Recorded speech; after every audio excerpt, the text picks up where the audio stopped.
some of the lessons of my journey in life has been that it'll not be, life is never easy. It's very tough.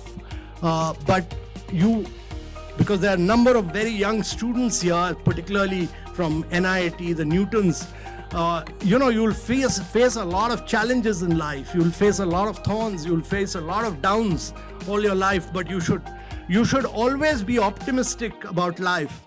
And if you are optimistic about life, you'll always find the solution.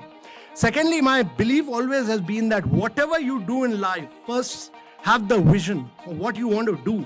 It's important that you are able to communicate your dream and sell your dream. So you have to be an effective communicator